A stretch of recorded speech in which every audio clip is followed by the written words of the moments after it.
Me llamo Carmen y tengo 60 años. Durante la mayor parte de mi vida, creí que el amor era paciente, que el amor era bondadoso y que el amor nunca fallaba. Crié a mi hijo Daniel con mano suave y un corazón abierto, pensando que el vínculo entre una madre y un hijo era inquebrantable. Estaba equivocada. Todo empezó un martes por la noche, en octubre.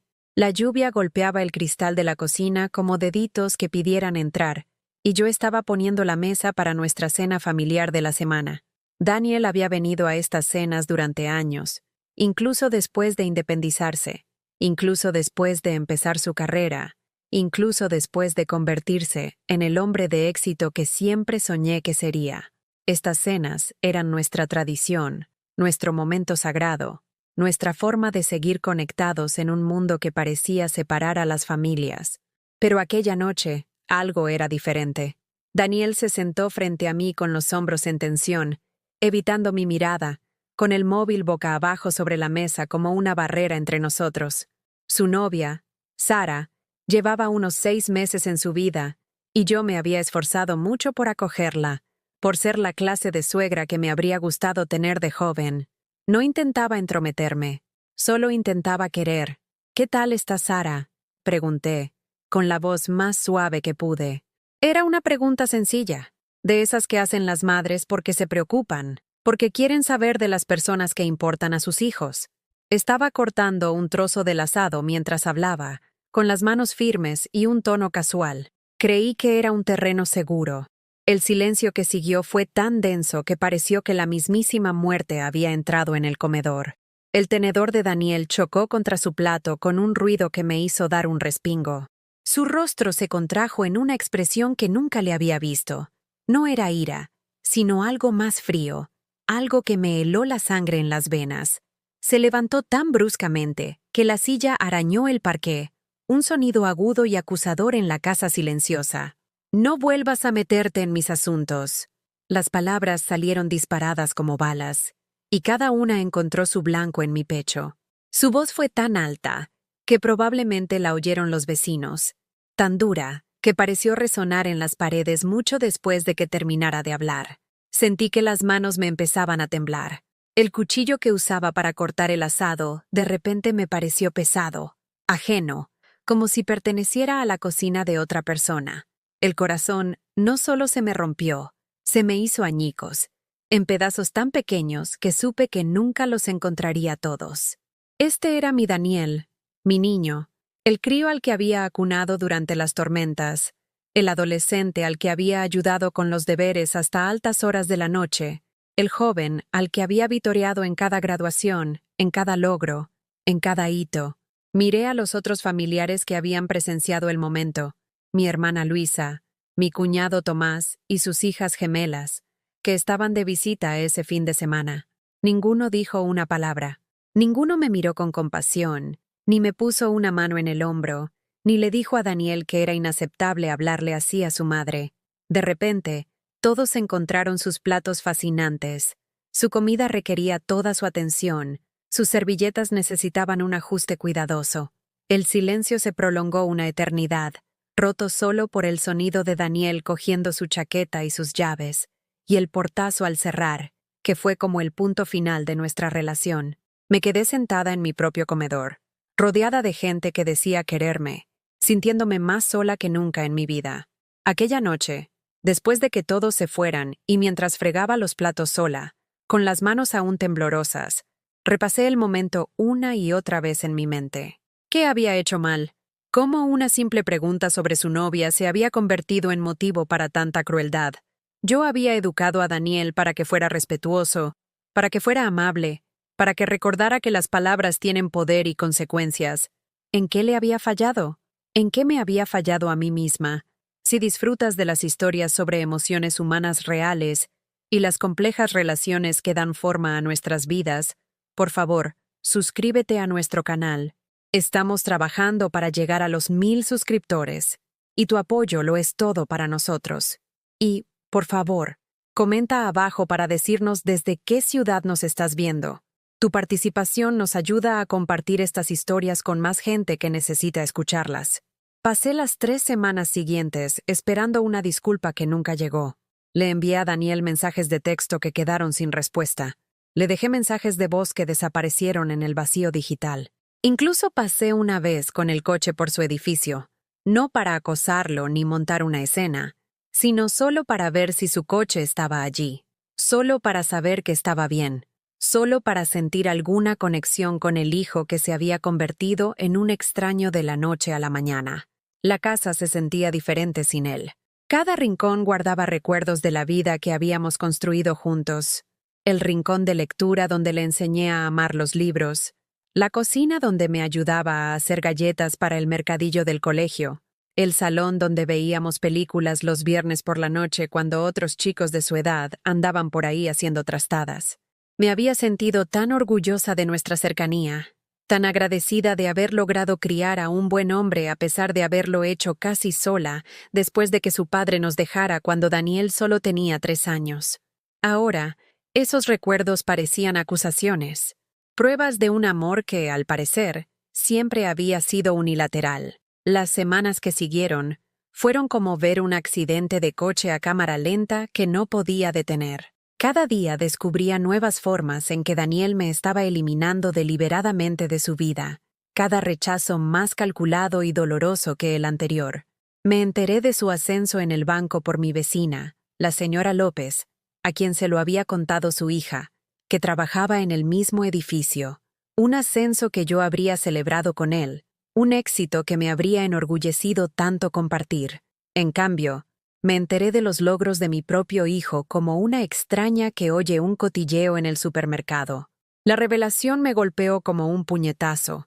Ya ni siquiera merecía una llamada para compartir una buena noticia. 2 semanas después, descubrí que había cambiado su contacto de emergencia en el trabajo. Solo lo supe porque su colega Beatriz me llamó por error cuando Daniel tuvo un pequeño accidente en el garaje. «Oh, lo siento, señora García», dijo, con evidente confusión en la voz. Pensaba que seguía siendo su contacto de emergencia, pero parece que ha actualizado sus datos. La línea quedó en silencio un momento antes de añadir: «Espero que todo esté bien entre ustedes». No, no todo estaba bien. Todo se estaba desmoronando de una forma que yo no sabía cómo arreglar. Lo peor no era el silencio, era descubrir que otras personas sabían cosas de la vida de mi hijo que yo ignoraba. Mi hermana Luisa mencionó de pasada, durante una de nuestras llamadas, que había visto a Daniel y a Sara en el nuevo restaurante italiano del centro, con un aspecto muy serio, mientras discutían lo que parecían ser papeles de planificación de una boda extendidos sobre la mesa. Planificación de una boda. Mi hijo estaba posiblemente planeando casarse, y yo me enteraba de segunda mano por alguien que simplemente los había visto a través del escaparate de un restaurante. ¿Te ha comentado algo sobre un compromiso?, preguntó Luisa, con esa voz cuidadosa que usa la gente cuando intenta no pisar un campo de minas emocional. «No», susurré, la palabra rascándome la garganta como un cristal roto. «No me ha comentado nada de nada». Pude oír la inspiración brusca de Luisa, la pausa que significaba que estaba intentando averiguar cómo responder a una información que claramente no esperaba. «Carmen, cariño, seguro que es solo que... Ya sabes cómo son los jóvenes hoy en día. Se meten tanto en sus propias vidas. Pero yo sabía que era más que eso. Esto no era distracción o el ajetreo natural de la juventud. Era exclusión intencionada, una eliminación sistemática de su vida, de formas que parecían diseñadas para doler lo máximo posible. El punto de inflexión llegó 3 semanas después de nuestra desastrosa cena, cuando recibí una invitación por correo, no para la posible boda de Daniel, sino para la fiesta de cumpleaños de su novia, Sara. La invitación estaba dirigida a varios miembros de la familia, una celebración en grupo en un restaurante local. Mi nombre estaba visiblemente ausente de la lista, pero la invitación había sido enviada a mi dirección, lo que significaba que alguien se había asegurado deliberadamente de que la viera, dejando claro al mismo tiempo que yo no era bienvenida. Me senté en la cocina sosteniendo aquel trozo de cartulina, leyendo la elegante caligrafía que anunciaba una celebración a la que no asistiría, para una joven a la que me había esforzado tanto por acoger en nuestra familia. La fecha era un sábado por la noche. el mismo sábado que tradicionalmente se reservaba para nuestras cenas familiares. La tradición que Daniel, al parecer, había reemplazado por eventos que no me incluían. Esa noche, llamé al número de Daniel una vez más.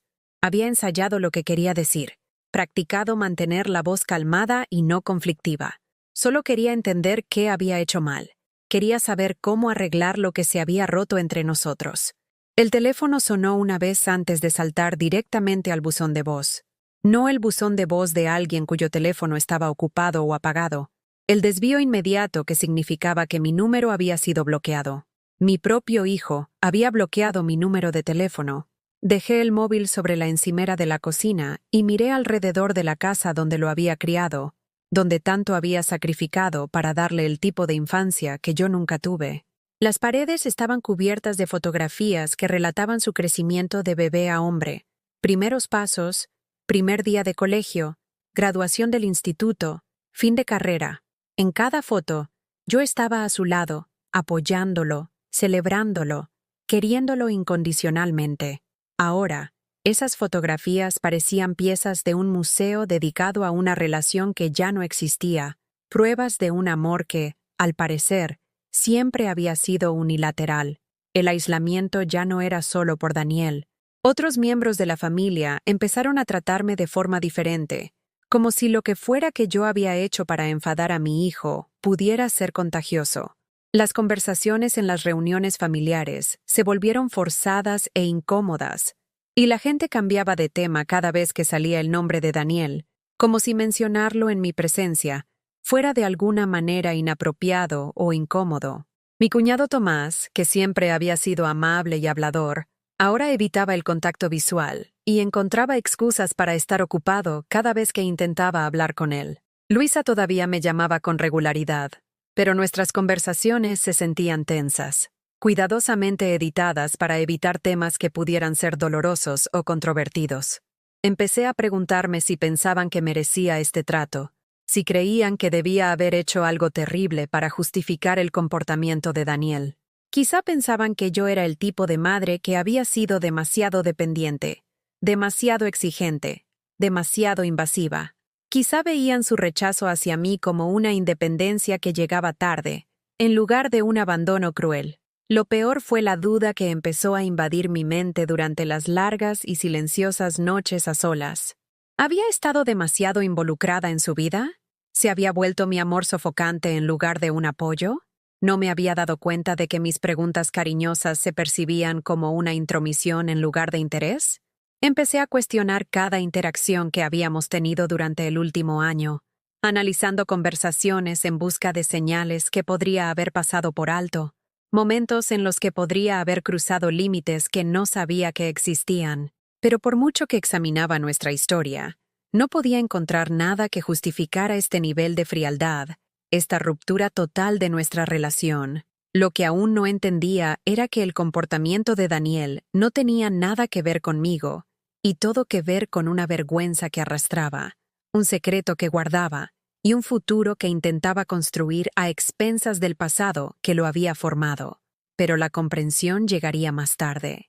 Por ahora, todo lo que tenía era el dolor de ver cómo la relación más importante de mi vida se desintegraba en tiempo real, y el creciente temor de que quizá nunca recuperaría a mi hijo. A pesar de todo, no podía dejar de intentarlo. El amor no se cierra como un grifo, ni siquiera cuando se encuentra con la crueldad. Así que seguí intentando acercarme de maneras pequeñas y cuidadosas, esperando que de alguna forma pudiera encontrar un camino de vuelta al corazón de mi hijo. Empecé a aparecer por lugares donde sabía que podría estar, no para enfrentarme a él, sino solo para existir en el mismo espacio, para recordarle que seguía siendo su madre, que seguía dispuesta a quererlo a pesar de todo. La cafetería cerca de su oficina donde solía comer, la librería donde habíamos pasado innumerables sábados por la tarde cuando era más joven, el parque donde le había enseñado a montar en bicicleta, corriendo a su lado hasta que encontró el equilibrio. Pero cada vez que me veía, algo frío y afilado cruzaba su rostro. Se daba la vuelta de inmediato, a veces caminando en dirección contraria, a veces sacando el móvil para hacer una llamada que le diera una excusa para ignorar mi presencia por completo. El momento más devastador llegó en el supermercado, un jueves por la tarde de noviembre. Estaba en la sección de frutería, eligiendo manzanas para una tarta que estaba haciendo para el mercadillo solidario de la parroquia, cuando oí su risa. Esa risa hermosa y profunda que solía llenar nuestra casa de alegría. Me giré, con el corazón dando un vuelco de esperanza, y lo vi con Sara al otro extremo del pasillo. Estaban eligiendo verduras juntos, y ella decía algo que lo hacía sonreír de una manera que no le había visto en meses. Por un instante, verlo feliz me hizo olvidar nuestros problemas. Solo era una madre, orgullosa y contenta de ver a su hijo enamorado, compartiendo sencillos momentos domésticos con alguien que claramente le traía alegría. Caminé hacia ellos despacio, con cuidado, con una expresión que esperaba que fuera cálida pero no amenazante. No iba a montar una escena ni a exigir explicaciones. Solo quería saludar, quizás decirle a Sara que llevaba una bufanda preciosa, tal vez dar un pequeño paso para sanar lo que se había roto entre nosotros. «¿Daniel?», dije en voz baja cuando estuve lo suficientemente cerca como para que no pudiera fingir que no me había visto. Él levantó la vista, y por un instante vi algo en sus ojos, sorpresa, quizá incluso un destello de la antigua calidez, pero entonces su expresión se endureció, como si hubiera recordado algo que me transformó de su madre a una extraña inoportuna. «Vámonos», le dijo a Sara, sin siquiera reconocer que yo había hablado. «Vamos a otro supermercado». Sara parecía confundida, mirándonos a ambos con evidente incomodidad. «Pero no hemos terminado». «Ahora», dijo Daniel, con una voz tan cortante que otros clientes se giraron a mirar. Cogió a Sara del brazo y la alejó de mí, abandonando su carro medio lleno allí mismo, en la sección de frutería.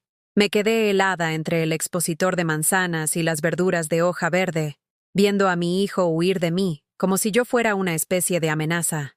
Otros clientes me rodearon con cuidado, probablemente preguntándose por qué una mujer de 60 años estaba inmóvil en medio del supermercado, con lágrimas corriéndole por la cara.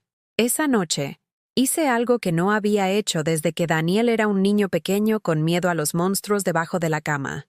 Me arrodillé junto a mi cama y recé. No las oraciones formales y practicadas de la misa, sino la súplica desesperada e incoherente de una madre cuyo corazón se estaba rompiendo de maneras que no sabía cómo soportar.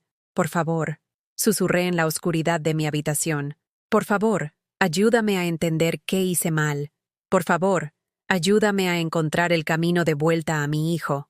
Por favor, no dejes que este sea el final de nuestra historia». 2 semanas después, me enteré de que Daniel y Sara se habían comprometido. No por él, por supuesto, ni siquiera por la familia. Lo descubrí cuando el anuncio de compromiso de Sara apareció en la sección de sociedad del periódico local. Una fotografía formal de la feliz pareja, con una historia sobre sus carreras, sus intereses comunes y sus planes de boda para la primavera siguiente. El artículo mencionaba los logros profesionales de Daniel, la educación y el trabajo voluntario de Sara, sus planes para una luna de miel en Italia. Hablaba del entusiasmo de sus familias por la próxima celebración, pero cuando enumeraron a los miembros de la familia que estaban encantados con el compromiso, mi nombre estaba visiblemente ausente. Los padres, hermanos, abuelos de Sara, todos mencionados. La familia de Daniel estaba representada únicamente por su tía Luisa García y su tío Tomás Ruiz, quienes describen a Daniel como un sobrino maravilloso y están orgullosos de dar la bienvenida a Sara a su familia. Ni siquiera se reconocía mi existencia, y mucho menos como la mujer que lo había criado, apoyado, sacrificado por él y amado incondicionalmente durante 27 años. Había sido borrada de su historia tan completamente como si nunca hubiera formado parte de ella. El periódico permaneció en la mesa de mi cocina durante 3 días, antes de que pudiera decidirme a tirarlo. Seguí leyendo ese artículo, esperando haber pasado algo por alto, esperando que hubiera alguna mención de mí escondida en las palabras que ya me había memorizado, pero no había nada. En la historia de la felicidad de mi hijo, yo simplemente no existía. Empecé a comprender que esto no era solo por el enfado por una pregunta que había hecho en una cena. Esto era una eliminación sistemática, un borrado cuidadoso de mi papel en su vida. Daniel no solo estaba enfadado conmigo, estaba avergonzado de mí, avergonzado de su origen, avergonzado de la modesta casa que le había proporcionado, avergonzado de los sacrificios que había hecho para darle oportunidades que yo nunca tuve. Lo peor fue darme cuenta de que otras personas podían ver lo que estaba pasando y decidían no decir nada. En la iglesia, miembros de la congregación que conocían a nuestra familia desde hacía años me preguntaban por Daniel con expresiones cuidadosamente neutrales, como si hubieran oído rumores pero no estuvieran seguros de qué creer. Cuando mencionaba que lo echaba de menos, asentían con compasión, pero cambiaban de tema rápidamente, claramente incómodos con la evidencia de que algo iba muy mal. Mi hermana Luisa empezó a evitar por completo las conversaciones sobre la familia. Cuando intentaba hablar del dolor que estaba experimentando, me interrumpía con sugerencias sobre aficiones que debería probar o lugares a los que debería viajar, como si mi corazón roto fuera solo una fase que pudiera curarse con suficiente distracción. Quizá deberías empezar con la jardinería, decía cuando intentaba explicarle cuánto echaba de menos a mi hijo, o unirte a ese club de lectura que empezó la señora Jiménez.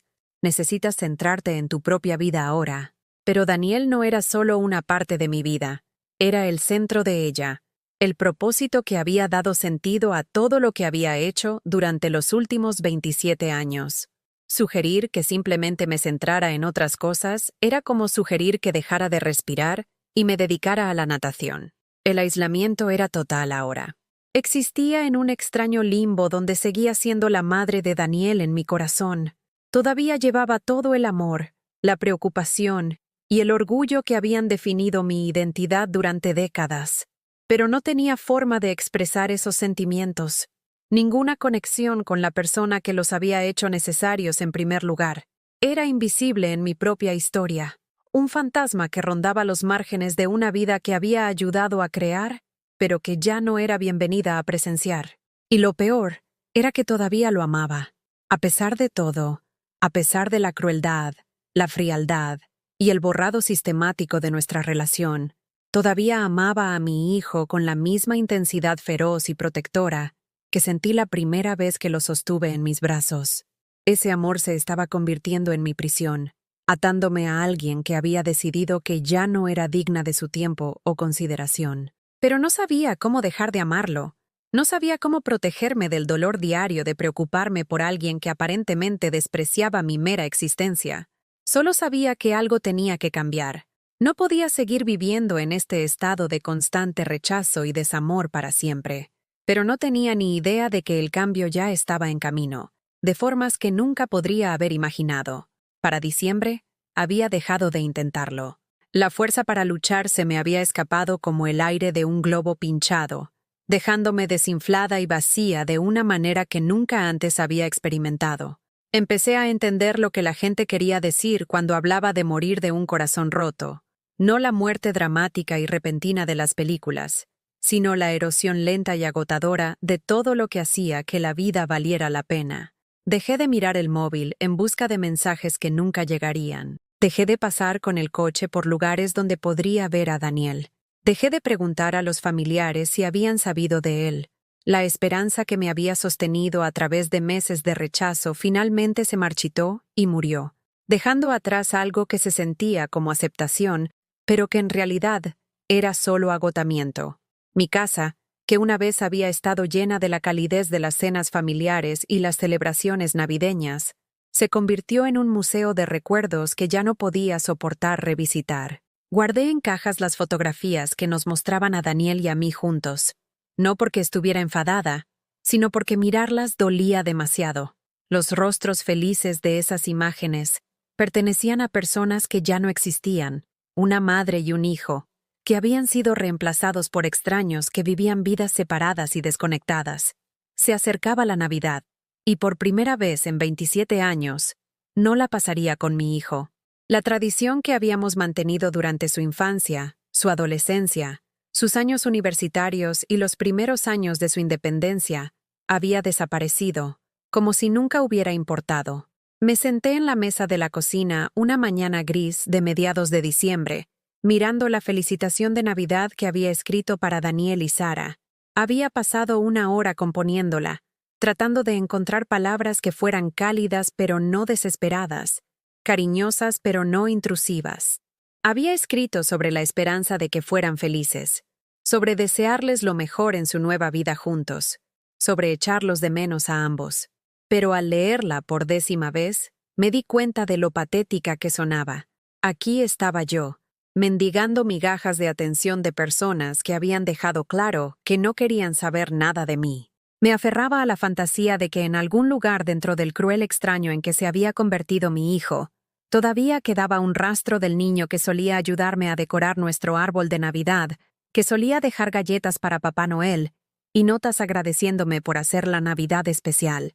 Rompí la tarjeta por la mitad, y luego por la mitad otra vez, hasta que no fue más que trozos de papel esparcidos por la mesa de la cocina como los restos de cada esperanza que había tenido. Esa noche, hice algo que nunca pensé que haría. Llamé al centro de mayores del barrio y pregunté por su programa de cena de Navidad para personas que pasarían las fiestas solas. La mujer al teléfono fue amable y comprensiva, claramente acostumbrada a las llamadas de personas solitarias que se enfrentaban a su primera Navidad sin familia. «Ay, cariño», dijo cuando le expliqué mi situación. «Nos encantaría que te unieras a nosotros.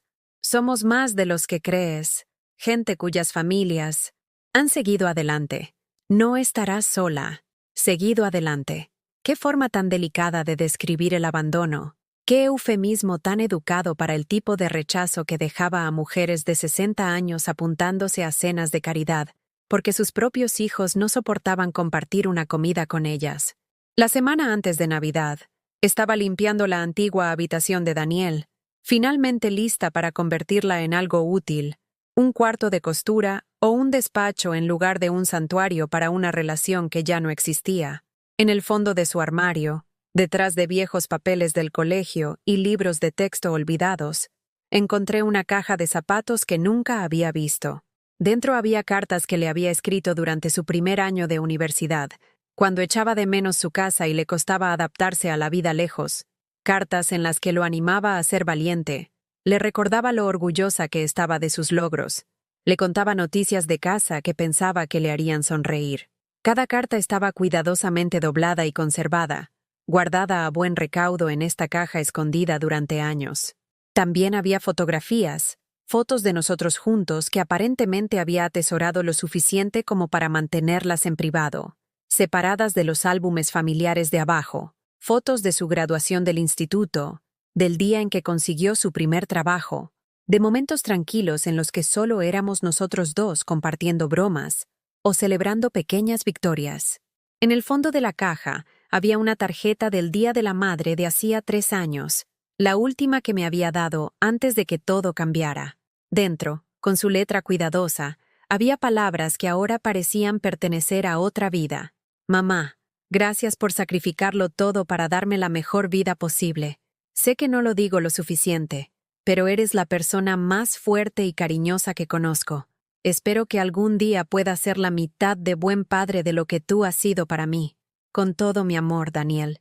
Me senté en el suelo de su habitación, rodeada de pruebas de que me había querido, de que nuestra relación había sido real, significativa y digna de ser preservada. Estas no eran las posesiones de alguien que siempre se había avergonzado de su madre. Eran los tesoros de un hijo que había valorado nuestra conexión lo suficiente como para guardar recordatorios físicos de ella. Algo lo había cambiado. Algo había sucedido que transformó al chico que escribió estas palabras cariñosas en el hombre que no podía soportar reconocer mi existencia. Pero por primera vez en meses, tenía pruebas de que el amor entre nosotros no había sido unilateral, no había sido el delirio de una madre demasiado apegada. Sostuve esa tarjeta del Día de la Madre durante mucho tiempo, leyendo esas palabras una y otra vez hasta que me las supe de memoria. Se sentían como un mensaje del pasado, un recordatorio de quiénes solíamos ser juntos, la prueba de que el hijo que extrañaba todavía existía en algún lugar dentro del extraño que me había herido tan profundamente. Pero ni siquiera este descubrimiento podía cambiar mi realidad actual. El chico que había escrito esas palabras aparentemente se había ido, reemplazado por alguien que encontraba mi mera presencia embarazosa e inoportuna. Lo que sea que hubiera causado esta transformación parecía permanente, irreversible, final. Volví a colocar la caja donde la había encontrado, y terminé de limpiar la habitación, pero me quedé con la tarjeta. No como fuente de falsa esperanza, sino como prueba de que no había imaginado el amor que habíamos compartido, de que no me había equivocado al creer que nuestra relación era especial y fuerte. La Navidad vino y se fue en silencio. La cena en el centro de mayores fue en realidad bastante agradable. Una sala llena de gente que entendía la pérdida y la soledad, que no hacía preguntas indiscretas ni ofrecía consuelo falso.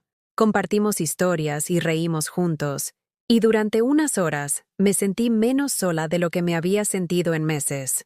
Pero al entrar en mi casa vacía esa noche, al ver el único cubierto en la mesa de la cocina y el pequeño árbol que había decorado sin entusiasmo, la soledad se apoderó de mí de nuevo como una ola. Me senté en el sillón del salón, el mismo sillón donde le había leído cuentos a Daniel, donde le había ayudado con los deberes, donde había escuchado sus sueños, miedos y esperanzas para el futuro, y finalmente me permití llorar como es debido.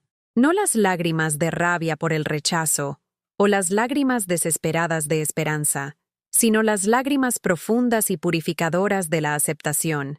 Mi hijo se había ido, no muerto, pero perdido para mí de una manera que se sentía igual de definitiva. Lo que fuera que habíamos tenido juntos pertenecía al pasado, y ninguna cantidad de amor o anhelo por mi parte podría traerlo de vuelta. Por primera vez desde que comenzó esta pesadilla, dejé de luchar contra la realidad de mi situación y simplemente me permití sentir todo el peso de lo que había perdido. Fue devastador, pero también extrañamente liberador. Me había aferrado a la esperanza con tanta fuerza que no me había permitido hacer el duelo adecuadamente. No me había dado permiso para estar enfadada, dolida y completamente desconsolada, pero todavía tenía algo que ellos no sabían, algo que habían olvidado en su prisa por borrarme de la historia de Daniel. Todavía tenía los recuerdos de quién solía ser, el conocimiento del amor que habíamos compartido, la certeza de que en algún lugar debajo de la crueldad y la frialdad, mi verdadero hijo todavía existía, y aún no había terminado de luchar por él. Enero llegó con una claridad inesperada. Después de meses de caos emocional, algo dentro de mí había cambiado durante esas tranquilas horas de duelo en la noche de Navidad. El dolor seguía ahí, siempre estaría ahí, pero ya no me controlaba. En lugar de ahogarme en la tristeza, comencé a observar. En lugar de buscar desesperadamente el contacto, empecé a mirar y escuchar. Comencé a notar cosas que había estado demasiado desconsolada para ver antes. Pequeños detalles que no tenían sentido vistos individualmente, pero que juntos pintaban un cuadro de algo que solo empezaba a comprender.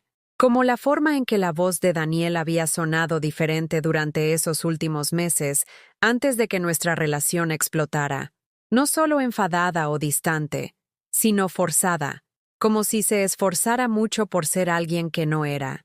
Recordé conversaciones en las que parecía interrumpirse a media frase, corrigiendo su gramática o cambiando palabras que estaban perfectamente bien por algo más formal, más pulido. Pensé en la ropa nueva que había empezado a llevar, trajes caros que reemplazaron la cómoda ropa de oficina que siempre había preferido, la forma en que había empezado a hablar de su trabajo, usando una jerga corporativa que sonaba ensayada en lugar de natural.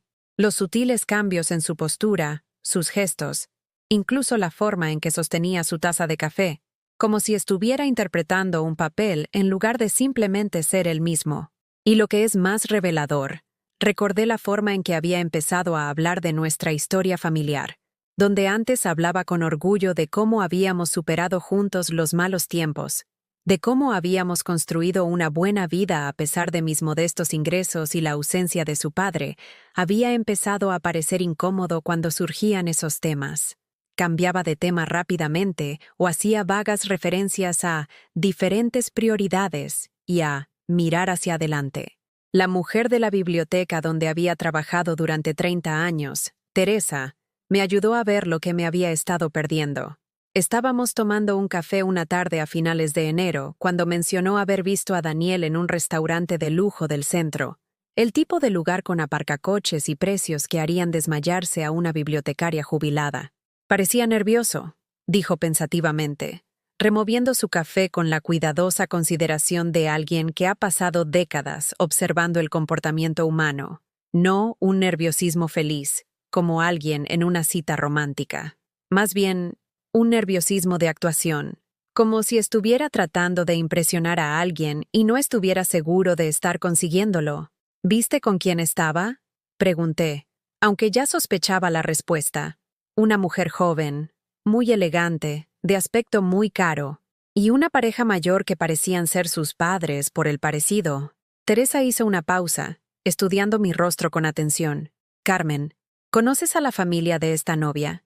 Negué con la cabeza, el gesto sintiéndose pesado con todas las implicaciones que finalmente empezaba a comprender. Ni siquiera me la ha presentado como es debido, y mucho menos a sus padres. Eso es inusual, dijo Teresa suavemente. En mi experiencia, cuando un joven se toma una relación lo suficientemente en serio como para conocer a los padres de la mujer, su propia familia suele ser parte de la conversación, a menos, por supuesto, que su propia familia fuera algo de lo que se avergonzaba, a menos que su propio origen fuera algo que intentaba ocultar, minimizar o reescribir por completo. Esa noche, hice algo que no había hecho en meses. Abrí mi portátil y empecé a investigar a la familia de Sara, no porque quisiera espiar o interferir, sino porque necesitaba entender en qué creía Daniel que tenía que convertirse para ser digno de ella. Lo que encontré lo dejó todo dolorosamente claro. Sara provenía del tipo de familia que aparecía regularmente en las páginas de sociedad. Su padre era un abogado de prestigio. Su madre formaba parte de las juntas directivas de varias organizaciones benéficas importantes. Vivían en el barrio más exclusivo de la ciudad, el tipo de lugar donde las casas se vendían por más dinero del que la mayoría de la gente gana en toda una vida.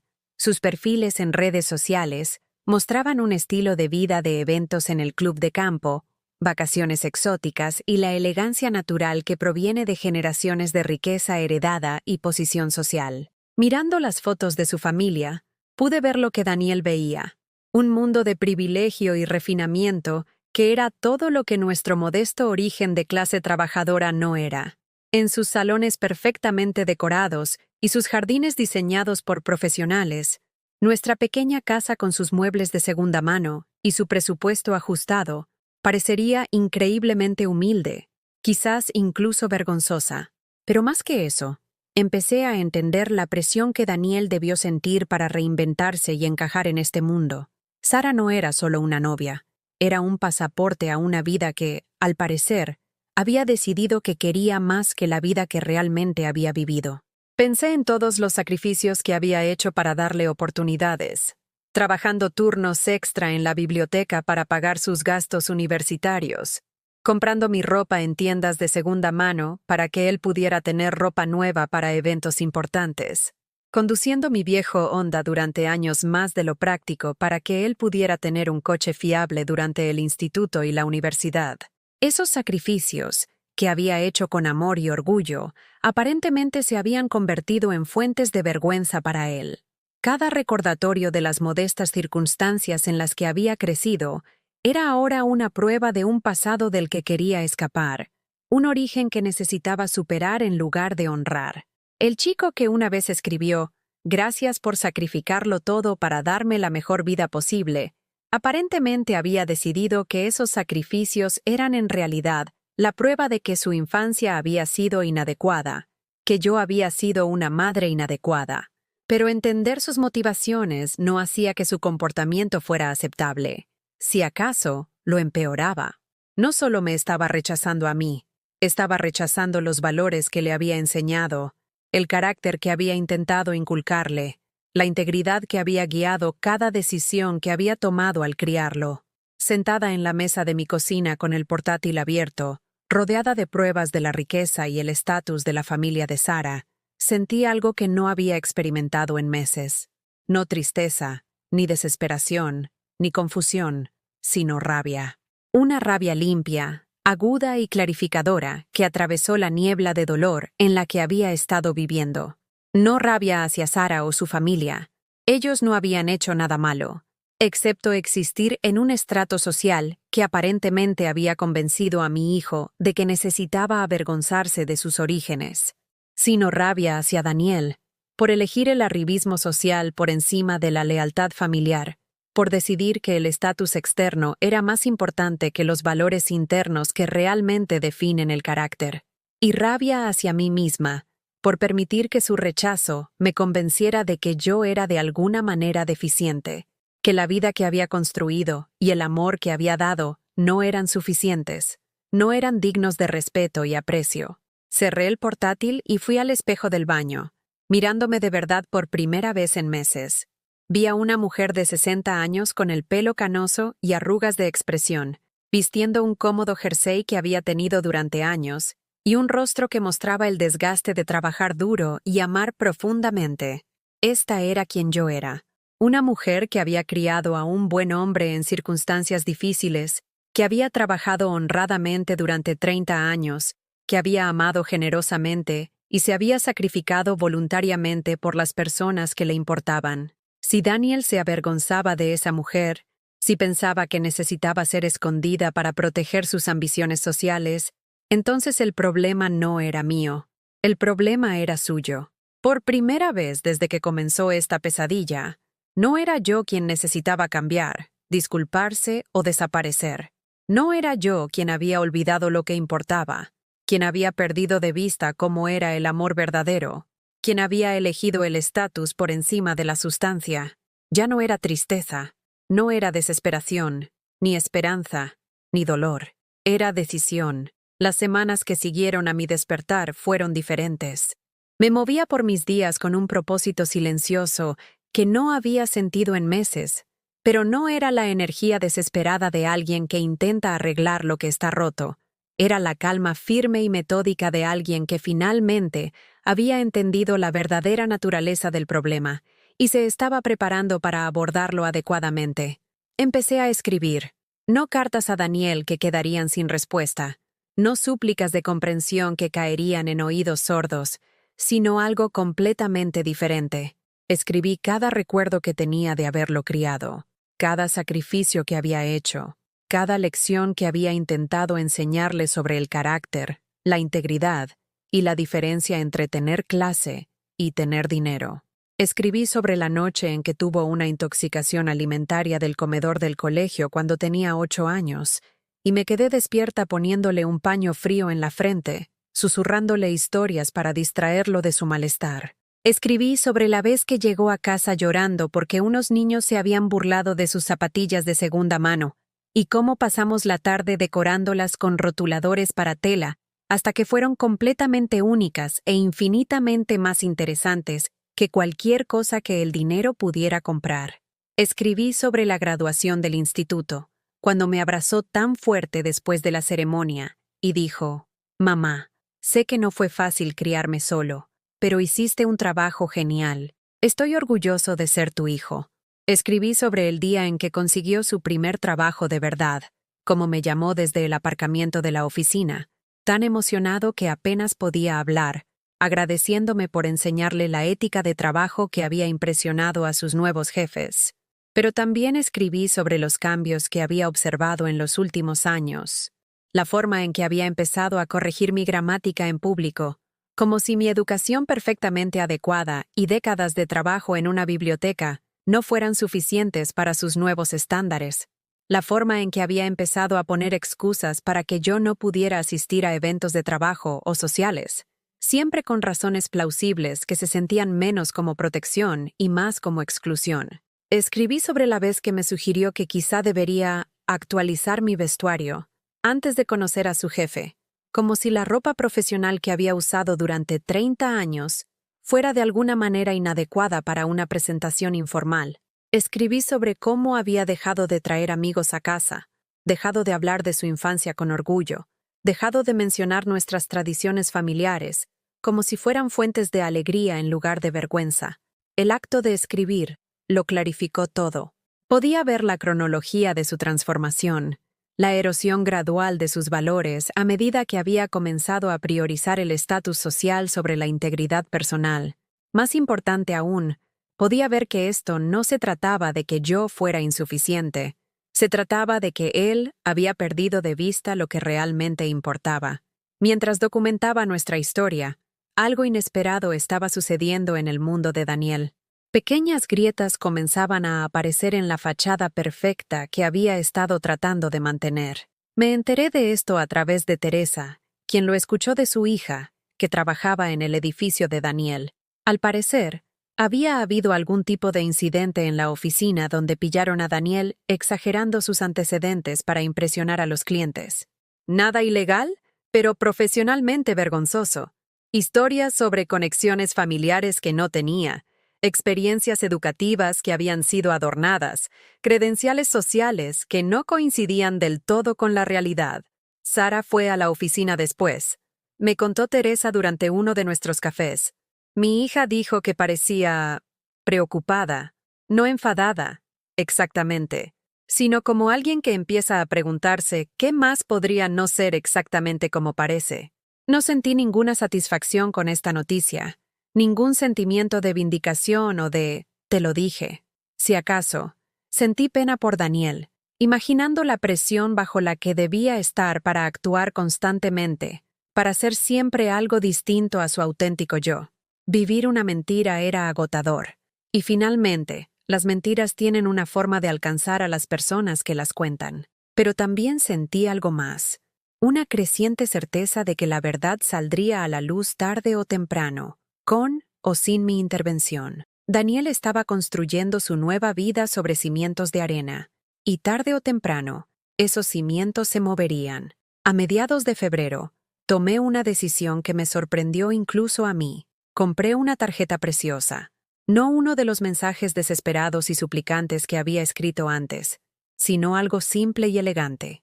Dentro, escribí: Daniel, entiendo que estás construyendo la vida que quieres, y respeto tu derecho a tomar tus propias decisiones. Quiero que sepas que estoy orgullosa del hombre en el que te convertiste, aunque me entristezca la relación que hemos perdido. Siempre te querré, y si alguna vez quieres recordar quién solías ser, ya sabes dónde encontrarme. Mamá. No la envié por correo de inmediato. En cambio, la mantuve en la mesa de mi cocina durante varios días, leyéndola cada mañana para asegurarme de que decía exactamente lo que quería decir. Ni más, ni menos. No era una súplica ni una exigencia. Era simplemente una declaración de hechos, entregada con la dignidad que, al parecer, él había olvidado que yo poseía. Cuando finalmente la envié, sentí una extraña sensación de plenitud, no porque esperara una respuesta, sino porque había dicho mi verdad con claridad y sin desesperación. Lo que sucediera a continuación, sucedería, pero yo había hecho mi parte con elegancia e integridad. Lo que no sabía era que Sara había estado teniendo sus propias dudas sobre el hombre con el que había aceptado casarse. El incidente de la oficina había sido solo uno de varios pequeños descubrimientos que habían comenzado a pintar un cuadro preocupante. Había empezado a notar inconsistencias en sus historias, momentos en los que su persona cuidadosamente construida parecía resbalar y revelar a alguien bastante diferente debajo. Más preocupante aún, había comenzado a darse cuenta de que en todos sus meses juntos, nunca había conocido a su familia. Nunca había escuchado historias sobre su infancia que incluyeran a otras personas. Nunca había visto fotografías de sus primeros años de vida. Cuando le preguntaba al respecto, él siempre tenía explicaciones. Su familia era muy privada, vivían bastante lejos. No eran realmente el tipo de gente para reuniones sociales. Pero Sara no era ingenua. Había crecido en una familia donde las relaciones importaban, donde las cenas de los domingos eran sagradas, donde el amor se demostraba a través de la inclusión en lugar de la exclusión. La idea de que alguien pudiera simplemente cortar todo contacto con las personas que lo habían criado le parecía imposible, a menos que hubiera habido un abuso o trauma grave, y Daniel nunca había afirmado ninguna de las dos cosas. Había empezado a preguntarse quién era realmente su prometido debajo de toda la apariencia y la actuación. El hombre del que se había enamorado parecía seguro de sí mismo, auténtico, arraigado en valores sólidos. Pero últimamente había comenzado a sospechar que esa persona podría haber sido un personaje cuidadosamente elaborado en lugar de un ser humano real. La tarjeta que envié llegó un martes por la mañana, justo cuando estas dudas estaban llegando a un punto álgido en la mente de Sara. Daniel trajo el correo como de costumbre, pero podía imaginar su rostro cuando viera mi letra en el sobre. Podía imaginarlo debatiendo si tirarlo sin abrir, si esconderlo de Sara, si fingir que nunca había llegado. Pero algo le hizo abrirlo. Quizás la curiosidad, quizás la culpa, quizás simplemente la incapacidad de matar por completo la parte de él que recordaba haberme amado. Y cuando leyó mis palabras, simples, dignas, cariñosas, algo dentro de él se resquebrajó un poco más. La fachada se estaba volviendo más difícil de mantener. La presión de ser constantemente alguien que no era le estaba pasando factura. Y en algún lugar en el fondo de su mente, una pequeña voz comenzaba a susurrar preguntas que se había esforzado mucho por no escuchar. Preguntas sobre a qué había renunciado. Preguntas sobre lo que realmente importaba. Preguntas sobre si la vida que estaba construyendo valía el precio que estaba pagando por ella. Pero yo no sabía nada de esto todavía. Todo lo que sabía era que había dicho mi verdad con dignidad, y ahora estaba preparada para esperar y ver qué poder tenía la verdad para lograrlo. Era un jueves por la tarde a finales de febrero cuando sonó el timbre. Estaba en mi cocina, preparando un almuerzo sencillo y disfrutando de la débil luz del sol de invierno que entraba por las ventanas, cuando el sonido interrumpió mi tranquila rutina. No esperaba a nadie. Los repartos solían llegar por la mañana, y mis pocas visitas sociales restantes solían llamar antes. Cuando abrí la puerta, Sara estaba en mi porche. No se parecía en nada a la joven pulcra y segura que había vislumbrado a distancia en el supermercado. Su cabello, normalmente perfecto, estaba revuelto. Su abrigo caro estaba arrugado como si lo hubiera llevado puesto durante días, y sus ojos estaban enrojecidos por lágrimas que parecían recientes. Pero lo que más me llamó la atención fue su postura. No con la arrogancia natural de alguien acostumbrado al privilegio, sino con la postura incierta de alguien cuyo mundo acababa de cambiar de formas que no entendía. «¿Señora García?», dijo, su voz apenas un susurro. «Soy Sara, la prometida de Daniel. ¿Podría pasar, por favor?» Por un momento, no pude hablar. Esta era la mujer cuya riqueza y estatus familiar aparentemente habían convencido a mi hijo de avergonzarse de su propia madre. Esta era la persona por la que había reescrito su historia, borrado a su familia, y se había transformado en alguien irreconocible.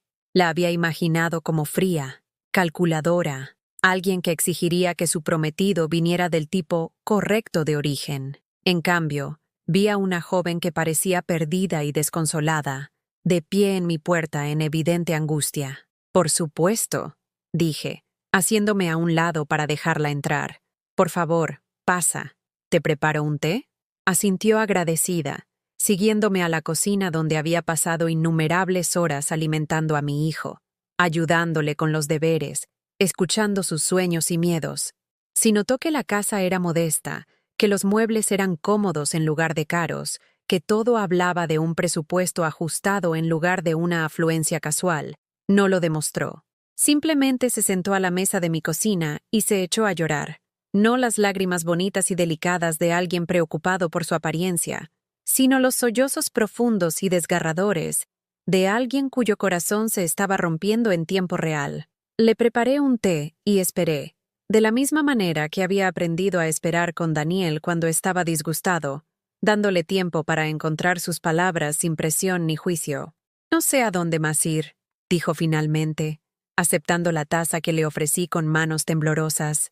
No sé quién más podría entenderlo. «¿Qué ha pasado?», pregunté suavemente, sentándome frente a ella en la misma mesa donde Daniel y yo habíamos compartido miles de comidas, donde le había enseñado sobre la bondad, la honestidad y la importancia de tratar a las personas con respeto, sin importar sus circunstancias. Sara me miró con ojos que contenían un dolor que reconocí, el dolor de descubrir que alguien a quien amabas no era quien pensabas que era. «Descubrí lo tuyo», dijo simplemente. «¿Cómo te ha estado tratando? Las mentiras que ha estado contando. Sobre todo. La historia que brotó de ella durante la siguiente hora fue a la vez desgarradora e indignante. Sara se había sentido cada vez más preocupada por la evasividad de Daniel sobre su familia, su renuencia a compartir historias de su infancia, su extraño nerviosismo cada vez que surgían ciertos temas. Cuando ella lo presionó para conocer a su madre, él le dijo que yo era difícil, que tenía problemas con los límites, que presentarme a ella sería complicado de maneras que le serían difíciles de entender. Hizo que pareciera que eras una persona tóxica, dijo, con la voz ahogada por la vergüenza, como si fueras manipuladora o controladora o simplemente, no sé, alguien que nos causaría problemas.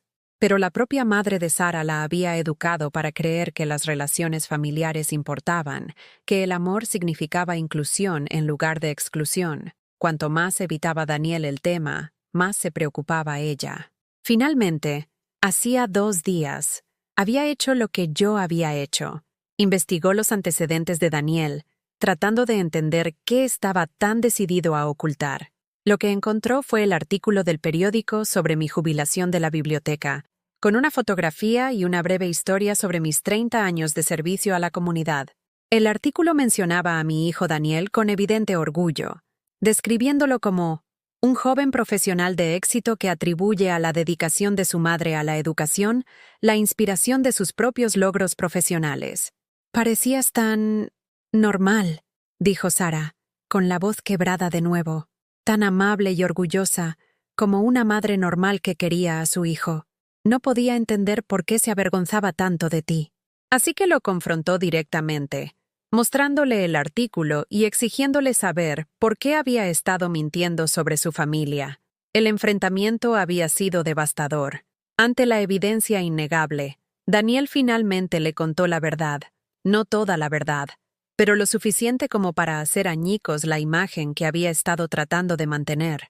Me dijo que estabas por debajo de nuestro nivel, dijo Sara, las palabras saliendo como si tuvieran un sabor amargo en su boca. Dijo que eras de clase trabajadora, que no encajarías con mi familia, que traerte a nuestro círculo sería vergonzoso para todos. Dijo que había trabajado demasiado para construir su reputación como para que se viera dañada por asociarse con gente que no entendía la buena sociedad. Las palabras me golpearon como puñetazos, aunque ya sospechaba que ese era su pensamiento. Oírlo confirmado, saber que mi hijo había hablado de mí con tanta crueldad a la mujer que decía amar, era casi más de lo que podía soportar. Pero Sara no había terminado. Fue entonces cuando me di cuenta de que no lo conocía en absoluto. Continuó, con las manos alrededor de la taza de té como si intentara absorber su calor. El hombre del que me enamoré hablaba de integridad, de carácter y de la importancia de la lealtad. Decía que valoraba la autenticidad por encima de la apariencia, la sustancia por encima del estilo. Pero ahí estaba, diciéndome que su propia madre, la mujer que lo crió y se sacrificó por él, de alguna manera no era lo suficientemente buena como para que la reconociéramos. Me miró con ojos que contenían tanto disculpa como determinación. Le dije que cualquiera que pudiera ser tan cruel con su propia familia no era alguien con quien pudiera casarme. Le dije que si él se avergonzaba de su origen, yo me avergonzaba de en quién se había convertido. Y entonces me fui. El silencio que siguió estaba lleno del peso de todo lo que se había revelado. Sara había descubierto lo que yo llevaba meses intentando comprender, que Daniel se había convertido en alguien que ninguna de las dos reconocía, alguien cuyos valores habían sido tan corrompidos por la ambición social que podía justificar el abandono de las personas que más lo habían querido. «Señora García», dijo Sara, extendiendo la mano sobre la mesa para tocar la mía. «Lo siento muchísimo. Siento que le hiciera sentir que no era lo bastante buena. Siento que la haya estado ocultando como si fuera algo vergonzoso. Y siento haber creído sus mentiras sin cuestionarlas más a fondo». Sentí que las lágrimas empezaban a asomar a mis ojos, pero no eran lágrimas de tristeza. Eran lágrimas de alivio, de validación, de sentirme por fin vista y comprendida por alguien que importaba en la vida de Daniel. «No tienes que disculparte», le dije. «Tú no lo sabías, e hiciste lo correcto cuando te enteraste.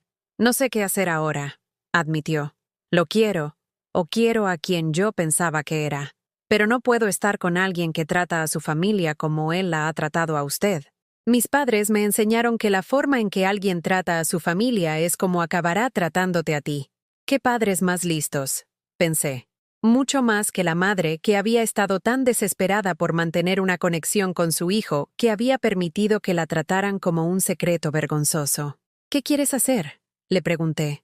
Sara se quedó callada un buen rato, mirando su té como si pudiera contener las respuestas a preguntas que nunca esperó tener que afrontar. Quiero entender cómo alguien puede cambiar tan radicalmente, dijo finalmente. Quiero saber si el hombre del que me enamoré fue real alguna vez, o si todo fue una actuación, y quiero encontrar la manera de ayudarle a recordar quién solía ser, si esa persona todavía existe.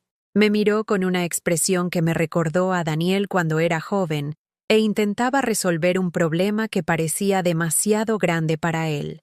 ¿Me ayudaría a intentar llegar a él? ¿Me ayudaría a mostrarle lo que ha perdido y en lo que se está convirtiendo? Por primera vez en meses, sentí algo que podría haber sido esperanza. No la esperanza desesperada y aferrada que había albergado antes, sino algo más fuerte y con más propósito. Esperanza con un plan. Esperanza con una aliada.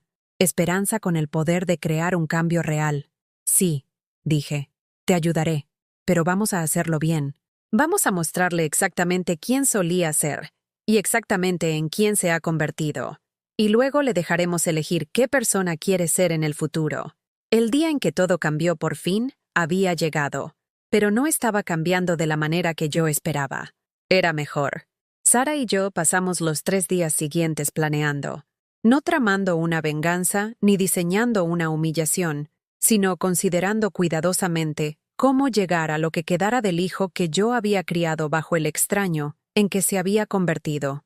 Decidimos que la verdad, expuesta con dignidad y presenciada por las personas cuya opinión tanto se había esforzado por ganarse, sería más poderosa que cualquier enfrentamiento airado. Sara sugirió organizar una cena. Nada dramático, solo una simple reunión donde Daniel se vería finalmente obligado a elegir entre las mentiras que había estado viviendo y la verdad de la que había estado huyendo. Ella invitaría a sus padres, las mismas personas cuya aprobación había significado tanto para él, que había estado dispuesto a abandonar a su propia familia para conseguirla. «Necesitan ver quién eres de verdad», me explicó Sara mientras estábamos sentadas en mi cocina, planeando la velada que lo cambiaría todo.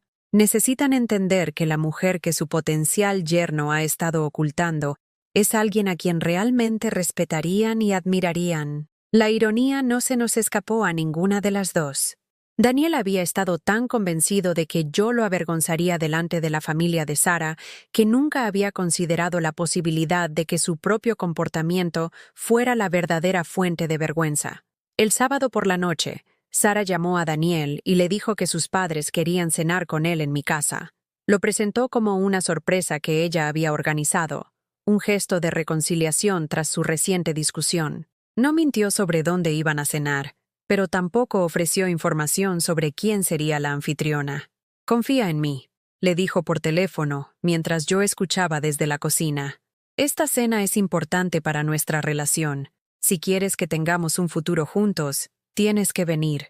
Pasé la tarde del sábado cocinando el plato favorito de Daniel, el mismo estofado de ternera con patatas que había preparado para innumerables comidas de domingo, cumpleaños y ocasiones especiales durante su infancia. No porque intentara manipularlo con la nostalgia, sino porque quería que recordara que en esta casa siempre había habido amor, ofrecido libremente y sin condiciones. Los padres de Sara llegaron primero. El doctor y la señora Serrano eran exactamente lo que esperaba. Personas elegantes y sofisticadas, acostumbradas a moverse en círculos donde todo el mundo tenía títulos universitarios y segundas residencias.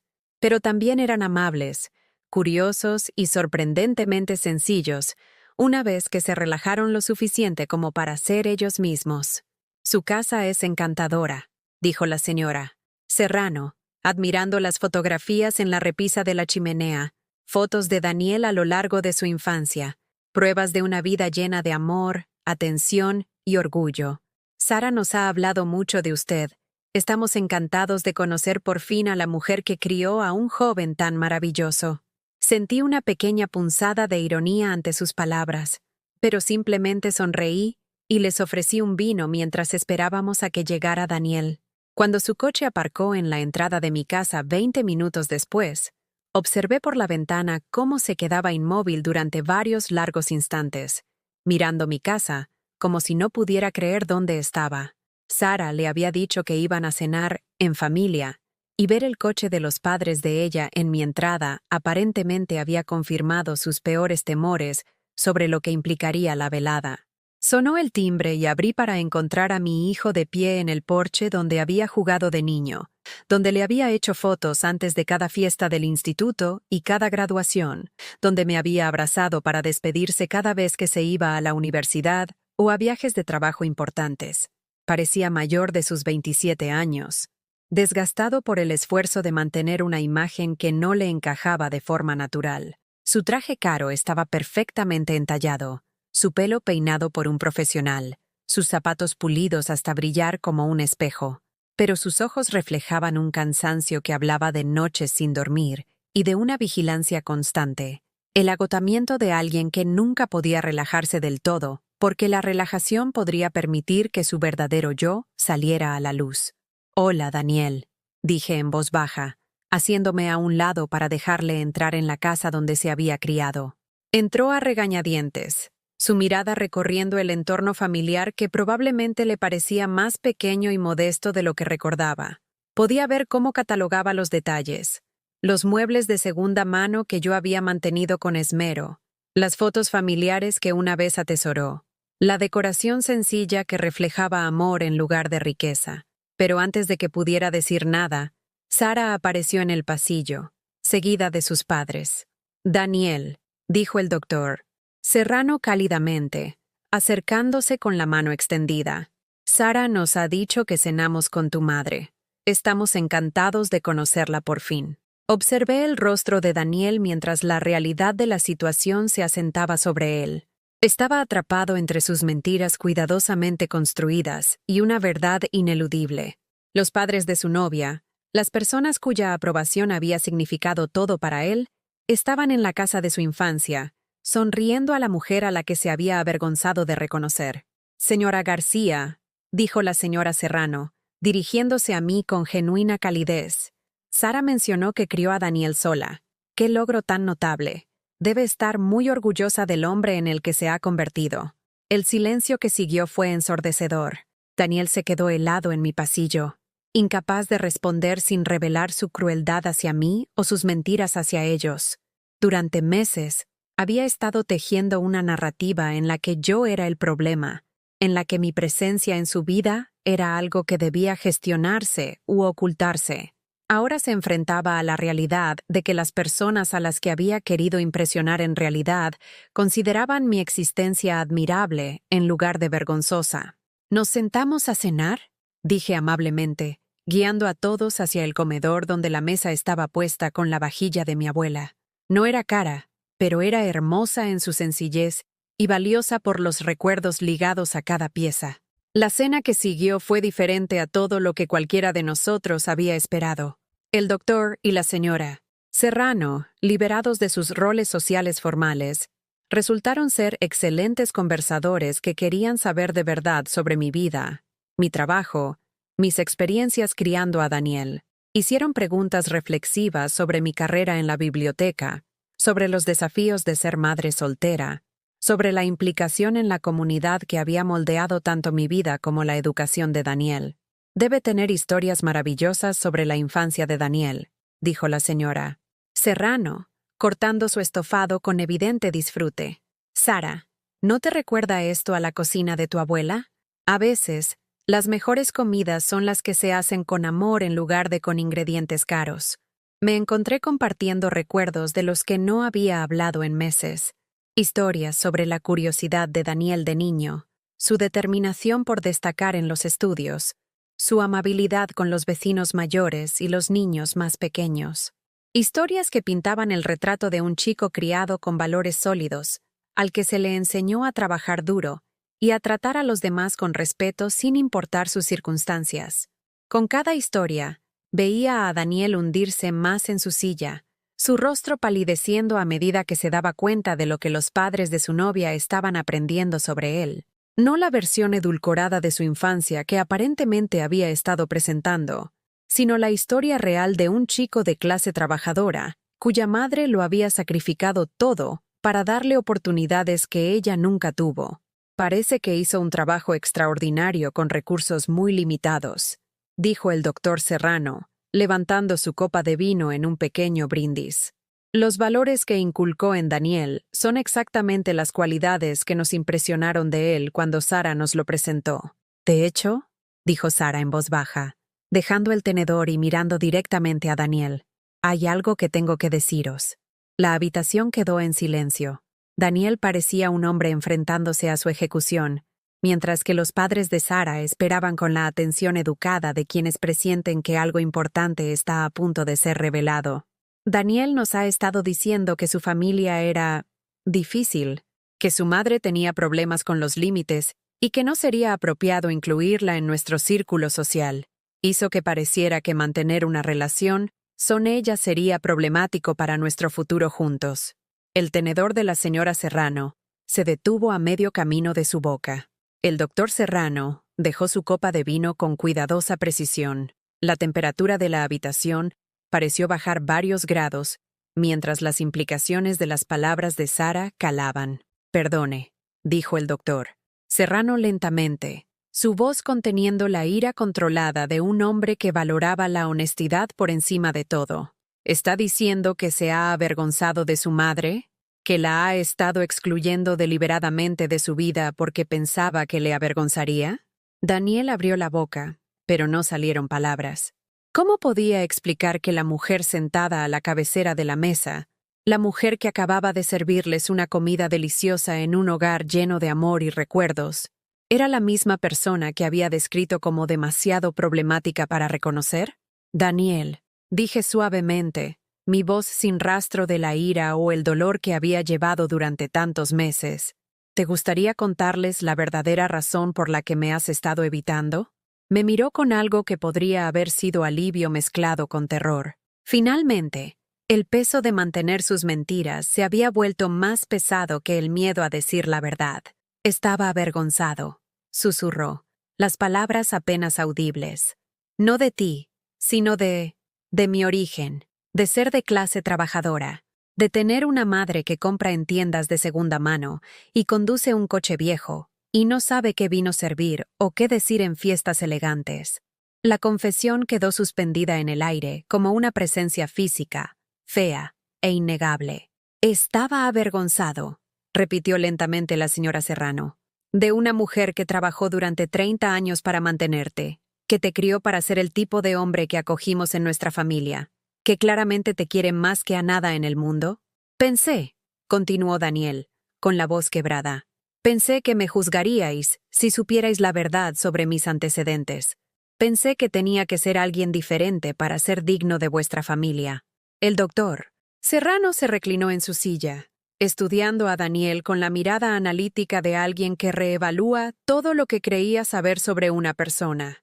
Hijo, dijo finalmente, la única cosa por la que te estamos juzgando es por tu carácter. Y ahora mismo, a tu carácter le faltan cosas que no tienen nada que ver con tu cuenta bancaria o tu dirección. Sara extendió la mano sobre la mesa y tomó la mía, su contacto cálido y de apoyo. Quería que la conocierais porque quería que entendierais lo que Daniel estaba desechando.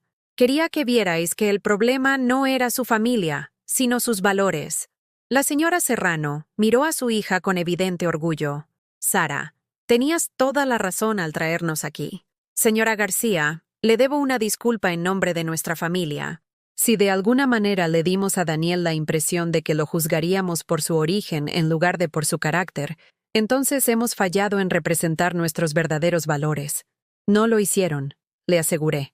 Esta fue la elección de Daniel, su decisión de valorar la apariencia por encima de la sustancia.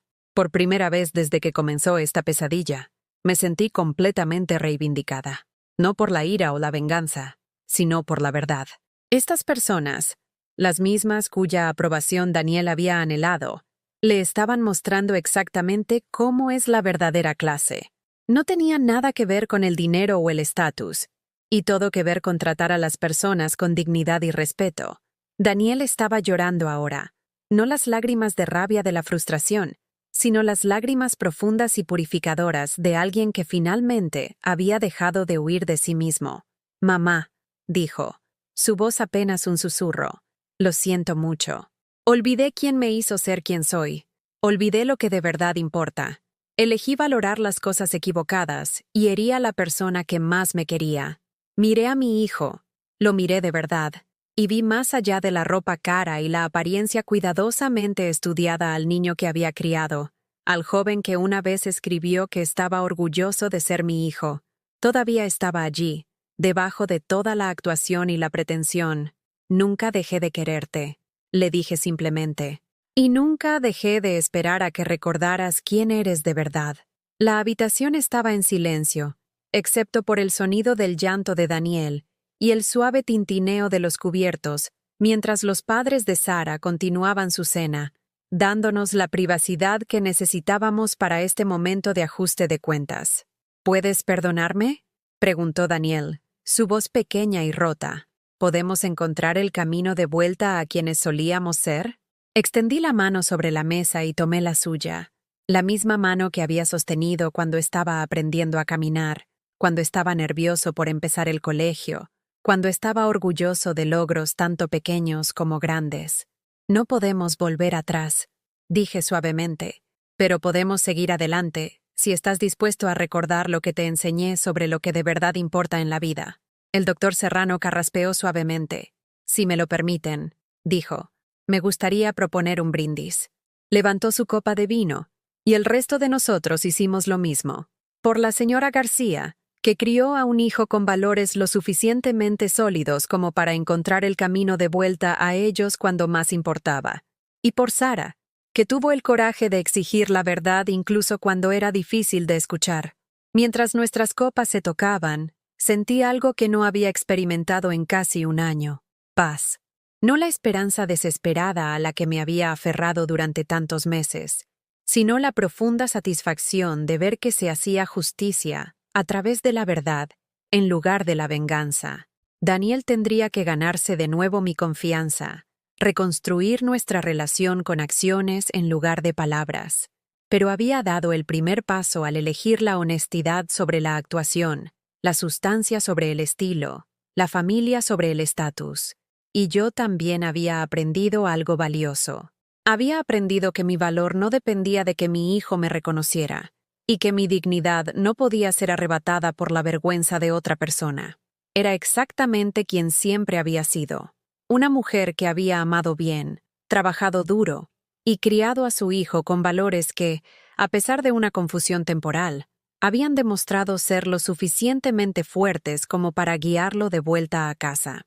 A veces, las victorias más poderosas son las silenciosas, donde el amor triunfa no por la fuerza, sino por la paciente persistencia, donde la verdad prevalece no por la confrontación, sino por su simple e innegable presencia. «Nunca dejé de esperar a que recordaras», le había dicho a mi hijo, y finalmente, gloriosamente, lo había hecho.